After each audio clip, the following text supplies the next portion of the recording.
Hi, எல்லாருக்கும் வணக்கம். நான் தான் வினித் பேசுறேன். நம்ம பொதுவாகவே பல டேர்ம் இன்சூரன்ஸ் பாலிசிஸ் எல்லாம் கடந்து போயிருப்போம். பட் அதுலேயே ஒரு டிஃப்ரெண்டான ஒரு டேர்ம் இன்சூரன்ஸ் பாலிசியை தான் நம்ம இன்னைக்கு பார்க்க போகிறது. அதுவும் ஹெச்டிஎஃப்சி லைஃபோட சஞ்சய் லெகசி அப்படிங்கிற ஒரு பாலிசி. இந்த இது வந்து முழுக்க முழுக்க டேர்ம் இன்சூரன்ஸ். நார்மலா நம்ம டேர்ம் இன்சூரன்ஸ் அப்படின்னாலே ஏஜ் கம்மியா இருக்கும்போது ஆரம்பிச்சு நம்மளோட ஒரு குறிப்பிட்ட ஏஜ் வர ஒரு 70 ஏஜ் மேக்சிமம் ஒரு சில பாலிசிகள்ல மட்டும் 80 வரை கவரேஜ் கொடுப்பாங்க. அதுல உங்களுக்கு நீங்க கட்டின பிரீமியத்தை மட்டும் உங்க கையில கொடுத்துட்டு போதும்டா சாமி, இனிமே இருந்து உங்களுக்கு கவரேஜ் நாங்க கொடுக்க மாட்டோம் அப்படின்னு சொல்லிட்டு நம்மளை கழட்டி விட்டுருவாங்க. ஆனா இந்த ஹெச்டிஎஃப்சி சஞ்சய் லெகசியில மட்டும்தான் நமக்கு பிரீமியம் கட்டின பிரீமியத்தை கொடுத்த பிறகு நமக்கு 20 வரை உயிரோட இருந்துட்டோம்னாலே அந்த புண்ணியத்துல இருந்துட்டோம்னாலே நமக்கு பாலிசி வந்து கவரேஜ் இருக்கு. அதான் இந்த பாலிசியோட மெயினான பெனிஃபிட். இன்னொரு விஷயம் என்னன்னா, பாலிசிக்கு கண்டிப்பா மெடிக்கல் வந்து கண்டிப்பா கிடையாது. மெடிக்கல் இல்னஸ்ல பாதிக்கப்பட்டவங்களுக்கு இந்த பாலிசி கவரேஜ் கிடையாது. மற்றபடி minor surgery, diabetes, high cholesterol, BP இந்த மாதிரி கண்டிஷன்ஸ் எதுவும் இருந்தாலுமே அவங்களுக்கு வந்து இந்த பாலிசியில கோத்ரூ பண்ணிக்கலாம். டேர்ம் இன்சூரன்ஸ்ல வந்து நமக்கு வந்து இன்கம் ப்ரூஃப் எல்லாம் கேட்பாங்க. நீங்க என்ன வேலை பார்க்குறீங்க, என்ன இது ஐடிஆர், அது இது உங்க பேங்க் ஸ்டேட்மெண்ட் அப்படி எல்லாம் கேட்பாங்க.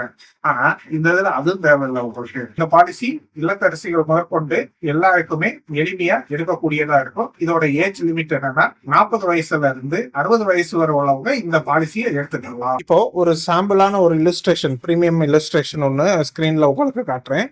அதுல பாத்தீங்கன்னா 41 ஏஜ் உள்ள ஒரு கஸ்டமர், அவருக்கு நம்ம ஹெச்டிஎஃப்சி லைஃப் சஞ்சய் லெகசிங்கிற இதில் ஒரு நான் பார்ட்டிசிபேட்டிங் நான் லிங்க்டு பாலிசி வந்து நம்ம கொடுக்குறோம். அவங்களுக்கு அவரோட ஹோல் லைஃபுக்கும் அவருக்கு கவரேஜ் வேணும்னு சொல்லியிருக்காரு.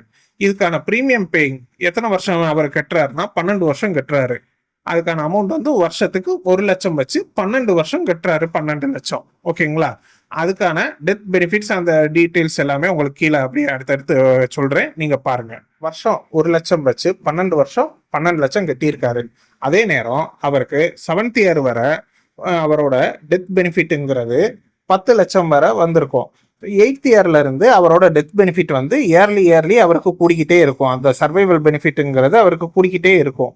இது அது போக அவரோட கட்டி பிரீமியம் வந்து 12வது வருஷம் முடிச்சதுமே 15வது வருஷம் அவர் கட்டின பிரீமியம் அமௌண்ட்ல 4 இன்ஸ்டால்மெண்ட்டா அவர் வித்ட்ரா பண்ணிக்கலாம்.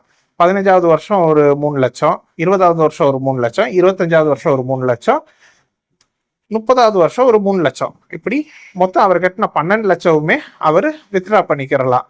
அதே நேரம் இது மொத்தம் அவர் கட்டின அமௌண்ட் மொத்தமே வித்ட்ரா பண்ணாலுமேவும் அவருக்கு வந்து பாலிசி வந்து இன் எஃபெக்ட்ல தான் இருக்கும், டேர்ம்ல தான் இருக்கும்.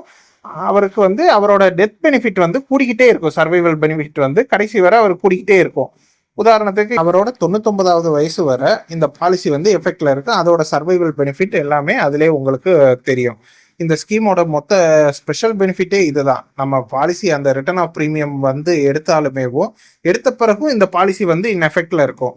மற்ற கம்பெனியில் எல்லாத்துலேயுமே நமக்கு பாலிசி அமௌண்ட்டை கொடுத்துட்டு அந்த பாலிசியை அதோட க்ளோஸ் பண்ணிக்கிறாங்க. இதில் தான் நமக்கு லெகசியை வந்து கிரியேட் பண்ணுறாங்க. உண்மையிலே இது ஒரு நல்ல பிளான். நீங்கள் தைரியமாக அதை நம்பி செய்யலாம். ஒரு guaranteed plan. Plus, save more with tax benefits on premiums paid and payouts received.